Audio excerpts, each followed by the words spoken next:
ये कहानी एक प्रसिद्ध शहर के एक पुराने कॉलेज के बॉयज हॉस्टल की है, जहां कुछ अजीब घटनाएं घटती थी। हॉस्टल का नाम था सिद्धार्थ हॉस्टल और यह कॉलेज के पुराने भवन के पास स्थित था। हॉस्टल के बारे में कई रहस्यमयी कहानियां थीं, जिनमें से कुछ तो छात्रों द्वारा सुनाई जाती थीं, जबकि कुछ को केवल सीनियर और पुराने शिक्षक ही जानते थे। सिद्धार्थ हॉस्टल में लगभग 100 छात्र रहते थे और एक नई सत्र की शुरुआत में कॉलेज में नए छात्र आते थे। इन नए छात्रों में एक था विक्रम, जो पहली बार इस कॉलेज में आया था। विक्रम एक होशियार और साहसी लड़का था, जो हमेशा नई चुनौतियों का सामना करता था।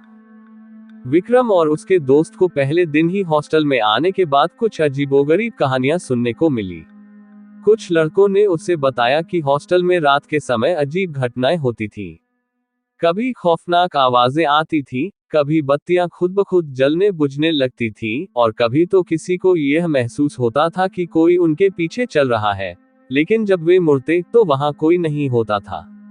विक्रम ने इन सब बातों को महज अफवाहें मानकर नकारा। वह सोचता था कि यह सब बस मन का भ्रम है और कोई सच्चाई नहीं। लेकिन एक दिन, जब वह अपने कमरे में अकेला था, उसने कुछ अजीब चीजें महसूस की जो उसकी सोच को बदलने वाली थी। विक्रम अपने दोस्त अर्जुन के साथ अपने कमरे में बैठा था और दोनों अपनी किताबें पढ़ रहे थे। तभी अचानक कमरे में ठंडी हवा का झोंका आया और बत्तियां मद्धम हो गई। विक्रम ने सिर उठाया और देखा कि एक खिड़की खुद ब खुद बंद हो गई थी, जबकि बाहर हवा बिल्कुल नहीं चल रही थी। विक्रम ने अर्जुन से पूछा, क्या तुमने यह महसूस किया? अर्जुन थोड़ी देर के लिए चुप रहा और फिर बोला, हाँ, ये पहले भी हुआ है। कहते हैं कि हॉस्टल के पुराने हिस्से में एक भूतिया गुफा है। कई सालों से कोई वहां नहीं गया। विक्रम को ये सुनकर और भी हैरानी हुई। उसने अर्जुन से पूछा, क्या तुमने वो गुफा देखी है? अर्जुन हंसी में बोला, देखी तो नहीं, लेकिन सुनी है। कहते हैं कि जो भी वहां जाता है, वह कभी वापस नहीं आता। यह बातें विक्रम के मन में गहरी बैठ गईं, और उसने तय किया कि वह इस रहस्य का पता लगाएगा। विक्रम और अर्जुन ने कुछ और छात्रों से गुफा के बारे में जानकारी इकट्ठा की।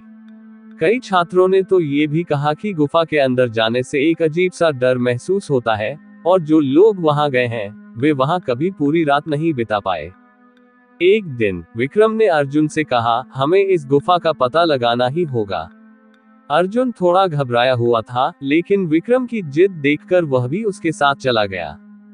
वो दोनों हॉस्टल के पुराने हिस्से में गए, जो कि काफी समय से इस्तेमाल नहीं हुआ था। वहां उनको कोई गुफा दिखाई नहीं दी, जैसा कि कहानियों में बताया गया था।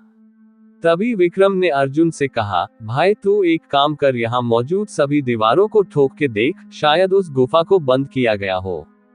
अब उन दोनों ने दीवारों को थपथपाना चालू किया और वहां मौजूद एक दीवार को खटखटाते ही दीवार के एक हिस्से से एक छोटी सी दरार खुली।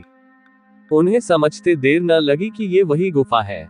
उन्होंने वहां कोई रॉड या कोई भारी चीज ढूंढने की कोशिश करी, जिसकी मदद से उस गुफा के मुंह को खोला जा सके। उन्हें वहां एक सरिये का जंग खाया टुकड़ा मिला, जो कभी यहां कंस्ट्रक्शन के काम के दौरान पड़ा रह गया होगा। जब उन्होंने उस दीवार को तोड़ा तो उन्होंने पाया कि वहां एक संकरी सी सीढ़ी नीचे की ओर जा रही है। विक्रम और अर्जुन ने एक दूसरे को देखा, वो बहुत खुश थे। उनके लिए ये पूरा काम एक खजाने की खोज की कहानी की तरह था। विक्रम ने अर्जुन से बोला, चल आजा, अंदर चलते हैं, मजा आएगा, कुछ अलग अनुभव मिलेगा। जब विक्रम और अर्जुन गुफा के अंदर पहुंचे, तो वहां का माहौल और भी रहस्यमय था। अंधेरे में किसी अज्ञात चीज की महक आ रही थी। दीवारों पर घिसी हुई पुरानी लकीरें थीं और कहीं दूर से अजीब सी आवाजें आ रही थीं। उन्होंने आगे बढ़ने के लिए अपनी टॉर्च ऑन करी, रोशनी हुई और गुफा की दीवार पर एक छाया दिखाई दी। विक्रम और अर्जुन सहम गए, लेकिन वे रुके नहीं। गुफा के अंदर एक पुरानी किताब पड़ी हुई थी, जिसे विक्रम ने उठाया। किताब में कई पुराने मंत्र और तंत्र विद्या के बारे में लिखा था। विक्रम ने किताब को ध्यान से पढ़ा और देखा कि यह गुफा कभी किसी तंत्र साधक का आश्रम हुआ करती थी, जो एक खौफनाक शाप से जुड़ी थी। अर्जुन ने कहा, विक्रम, हमें यहाँ से निकलना चाहिए, ये जगह ठीक नहीं है। विक्रम ने उसे दिलासा दिया, ध्यान रखो, ये खजाना नहीं है, बल्कि ये हमारी हिम्मत और साहस की परीक्षा है। हमें इसे समझने की जरूरत है। विक्रम ने उस किताब को अपने साथ ले लिया। वो उस किताब को पढ़ना चाहता था और जानना चाहता था कि उस गुफा में हुआ क्या था। ऐसा करने के लिए अर्जुन ने उससे काफी मना किया, लेकिन वो नहीं माना। विक्रम और अर्जुन वापस हॉस्टल लौट आए, लेकिन गुफा के रहस्यों ने उन्हें चैन से सोने नहीं दिया। रात को विक्रम को फिर वही अजीब आवाजें सुनाई दी और उनके कमरे की बत्तियां भी जलने बुझने लगी। विक्रम ने सोचा, क्या ये वही आत्मा है जिसे हमने गुफा में महसूस किया था? उसने अर्जुन से पूछा, क्या तुमने भी वही आवाजें सुनी? अर्जुन घबराया हुआ था। उसने जवाब देते हुए कहा, हाँ, और मुझे लगता है कि यह आत्मा हमें मारने आई है क्योंकि तू वो किताब अपने साथ लाया है। अचानक विक्रम के कमरे में दरवाजे की चिटकनी अपने आप खुल गई और दरवाजा हल्का सा खुला। ये बहुत अजीब था क्योंकि चिटकनी अंदर से लगी थी और वो अपने आप खुली थी। अर्जुन बहुत डर गया था और अपने बिस्तर से हिल नहीं पा रहा था। विक्रम ने थोड़ी हिम्मत दिखाए और उस हल्के खुले दरवाजे के पास देखने गया कि आखिर दरवाजा कैसे अपने आप खुला। विक्रम ने दरवाजा खोला, लेकिन वहां कोई नहीं था। जैसे ही उसने कमरे से कदम बाहर निकाला, उसे लगा जैसे वो किसी दूसरे कमरे में आ गया है। उसकी नजरें एक पुरानी तस्वीर पर पड़ी, जो दीवार पर लटकी थी। ये तस्वीर हॉस्टल के पुराने दिनों की थी, जिसमें कुछ पुराने छात्र और एक अजनबी व्यक्ति दिख रहा था। विक्रम ने सोचा, क्या ये वही आत्मा है? रात के अंधेरे में विक्रम की नजर उस पुरानी तस्वीर पर जमी हुई थी। तस्वीर में दिख रहे व्यक्ति का चेहरा अजीब तरह से विकृत था, जैसे वह किसी भयानक दरिंदगी से गुजर चुका हो। विक्रम ने जल्दी से तस्वीर को दीवार से हटा दिया, लेकिन तस्वीर में जो डर था, वह अब भी उसके मन में था। तस्वीर को हाथ से हटाते ही विक्रम वापस होश में आया। वो किसी कमरे में नहीं बल्कि अपने कमरे के गेट पर खड़ा था, और अर्जुन उसे पीछे से आवाजें लगा रहा था। होश में आते ही उसने सब कुछ अर्जुन को बताया, जो भी उसने वहां उस कमरे में देखा और महसूस किया। विक्रम ने अगले दिन अर्जुन से फिर से इस बारे में बात की। अर्जुन का चेहरा और भी घबराया हुआ था। वह बोला, ये तस्वीर और वह गुफा दोनों कुछ गड़बड़ है। मैंने सुना था कि पहले हॉस्टल में कुछ अजीब घटनाएं हुई थी। कुछ पुराने छात्रों ने तो बताया कि कुछ साल पहले एक छात्र लापता हो गया था।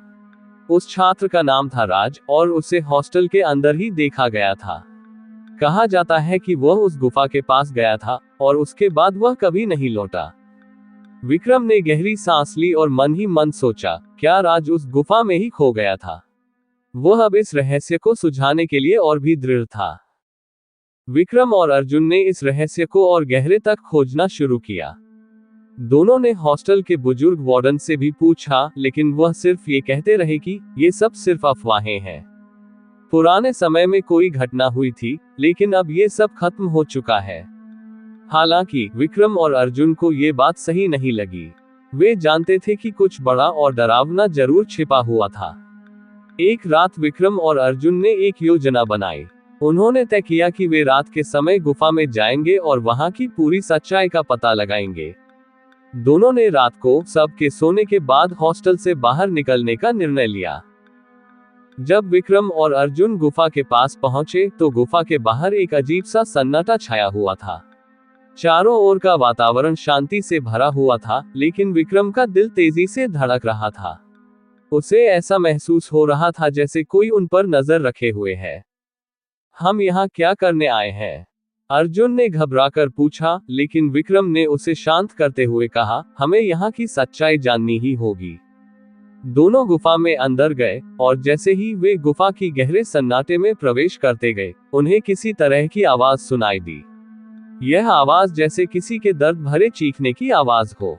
विक्रम ने अर्जुन से कहा, यह आवाज कहाँ से आ रही है?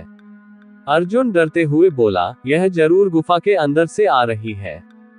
उन्होंने और अंदर जाने का निर्णय लिया, और जैसे ही वे गुफा के और भीतर पहुंचे, उन्हें दीवारों पर खून के धब्बे दिखे। ये दृश्य विक्रम के लिए एक बड़ा झटका था। वह बोला, यह क्या है? अर्जुन डरते हुए बोला, ये सब गुफा में पहले हुई किसी खौफनाक घटना का परिणाम हो सकता है।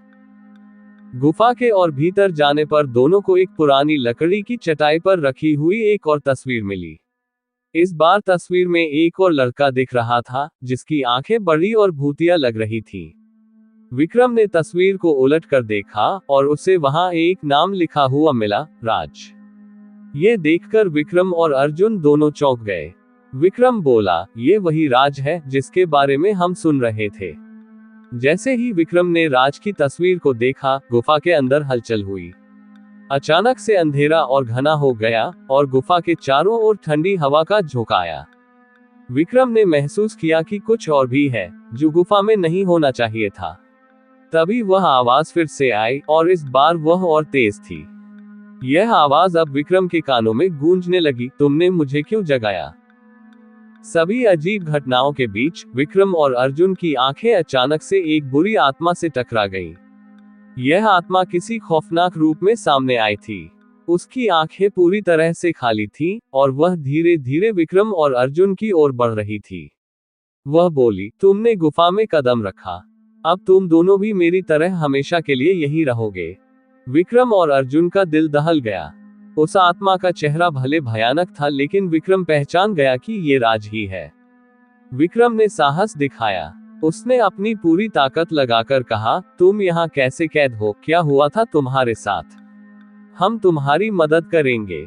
राज की आत्मा चिढ़ते हुए बोली, तुम दोनों नहीं समझते, मुझे यहाँ फंसाया गया है, मैं चाहकर भी यहाँ से निकल नहीं सकता, और अब तुम दोनों को मेरी तरह यहाँ बंद रहना होगा। तब विक्रम ने फिर से बोला कि हमें अपनी कहानी बताओ, कोई तो तरीका होगा तुम्हारी आजादी का। तब राज ने उदास होते हुए अपनी कहानी बताई, मैं भी तुम्हारी तरह यहाँ इस हॉस्टल में आया था, लेकिन मैं गरीब परिवार से था। मैं किसी तरह कुछ पैसे कमाना चाहता था ताकि अपनी पढ़ाई का कुछ खर्चा निकालने में अपने पिता की मदद कर सकूं। लेकिन मैं ऐसा कोई काम भी नहीं करना चाहता था कि मेरे साथ के लड़के मेरा मजाक बनाए और मुझे नीचा दिखाए। मैंने अब कुछ ऐसा काम तलाशना चालू किया जिससे मैं पैसे कमा सकूं। मुझे एक आदमी मिला, उसने मुझे 1 लाख रुपए कमाने का मौका दिया। इतने पैसे मेरे लिए बहुत ज्यादा थे, मुझे लालच हो गया। उस आदमी ने मुझे इस गुफा में एक बक्सा दफना के आने को कहा था। मैंने जब पूछा कि इसमें क्या है तो उसने मुझसे कहा कि तुम पैसे लो और अपना जीवन अच्छे से जियो, ज्यादा सवाल जवाब करने की जरूरत नहीं है। मैंने हामी भर दी। जब मैं उस बक्से के साथ अंदर गया तो मुझे अंदर बहुत डर लगा। वहां हम 3 लोग थे, मैं, तांत्रिक और वो आदमी। मुझे समझ नहीं आ रहा था कि तांत्रिक यहाँ क्या कर रहा है। जब मैं उस जगह पहुंचा जहां वो बक्सा मुझे गाड़ने को कहा गया था, तो मुझे मन में आया कि देखो तो कि इसमें क्या है। वैसे भी वो तांत्रिक और वो आदमी अंदर नहीं आए थे। मैंने उस बक्से को खोला। उसमें एक बोतल थी सोने की। मैं सोचने लगा, इतनी कीमती चीज ये यहाँ क्यों गाड़ने आए हैं। उस बोतल पर उर्दू में कुछ लिखा था। मुझे वो भाषा समझ नहीं आई, शायद उस पर किसी तरह की चेतावनी थी। मैं एक जवान लड़का था। तुम लोगों की तरह मेरे मन में भी उत्सुकता थी कि क्यों न इसको खोल कर देख लूं। और यही मेरी सबसे बड़ी भूल थी। उस बोतल को खोलते ही मेरे शरीर को पता नहीं क्या होने लगा। जो रूप तुम मेरा देख रहे हो, मैं इस भयानक रूप में आ गया। मैंने सोचा शायद बाहर वो आदमी मेरी कुछ मदद कर पाए। मैं बाहर की ओर जाने लगा, लेकिन गुफा के मुंह से काफी पहले ही मैं रुक गया। वहां कुछ था जैसे एक दीवार, लेकिन अदृश्य, जिसे मैं पार न कर सका। वहां से कुछ ही दूरी पर वो तांत्रिक और आदमी खड़े थे। मैंने उनसे मुझे ठीक करने और मुझे बाहर निकालने के लिए हाथ जोड़े और विनती की। तब उस तांत्रिक ने कहा, तुझे तेरी उत्सुकता ले डूबी। तुझे कहा था कि बक्सा बस तय जगह पर गाड़ आना, लेकिन तूने उसे खोला। उसके बाद भी तुझे चैन नहीं आया, तूने उसमें रखी उस बोतल को भी खोला। तुझे पता है उस बोतल में क्या था? उस बोतल में ये जो आदमी मेरे साथ खड़ा है, इसके ऊपर किया गया तंत्र का निपटारा था। वो तंत्र इस पर इसे मारने और इसके पूरे परिवार को बर्बाद करने के लिए किया गया था। इस बोतल को इस आदमी या इसके परिवार का कोई भी इंसान जमीन में गाड़ नहीं सकता था। इसीलिए हमने एक इंसान ढूंढा जो ये कर सके। तेरा इस बोतल को खोलना तुझे इस काले जादू की चपेट में ले गया। मैंने यहाँ एक अभिमंत्रित दीवार बना दी है जिसे तू पार नहीं कर सकता।